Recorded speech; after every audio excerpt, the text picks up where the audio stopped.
আমি দেখেন 2 দিনেই যে ব্যক্তি আমার সাথে নির্বাচনে প্রতিদ্বন্দ্বিতা করছেন, যে ব্যক্তিরা বিএনপির মনোনীত প্রার্থী, উনি তার শুরুই করেছে মানুষকে হত্যার মাধ্যমে।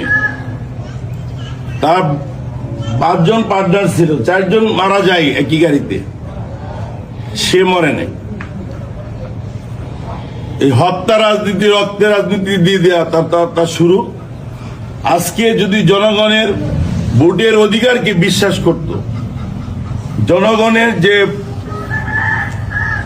ম্যান্ডেট, জনগণ যাকে খুশি তাকে ভোট দিবে, যদি এই কথাই উনি বিশ্বাসী হইত, তাহলে তার এই পেটুয়া বাহিনী দিয়ে, তার এই সন্ত্রাসী বাহিনী দিয়ে বিভিন্ন জায়গায় আমাদের কর্মীদেরকে বাধা প্রদান করতো না, আমাদের কর্মীদেরকে মারধর করতো না।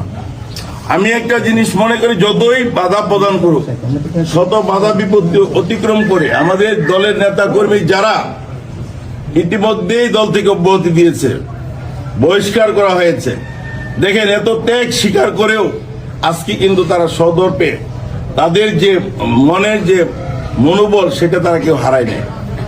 তারা তাদের কাজ করে যাচ্ছে। আমি মনে করি যে ওনার একটা, যেহেতু উনি জনগণের ভোটের জন্য নির্বাচনে দাঁড়িয়ে আছে, জনগণকে সম্মান দেখিয়ে, জনগণের ভোটের অধিকারকে সম্মান দেখিয়ে তার এই সমস্ত সন্ত্রাসী কর্মকাণ্ড এবং সন্ত্রাসী যে বাহিনী দিয়ে নির্বাচনকে বাধাগ্রস্ত করেছে।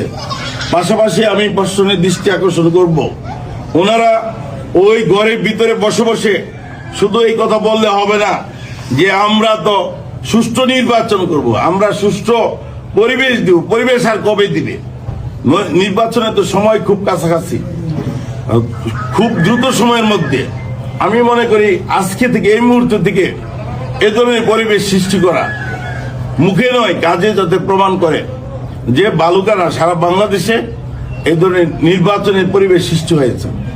মানুষ নির্ভয়ে ঘর থেকে বের হয়ে ভোট কেন্দ্রে যাবে এবং ভোট দিয়ে তারা আবার বাড়ি ফিরে আসবে, এই নিশ্চয়তা জনগণকে দিতে হবে।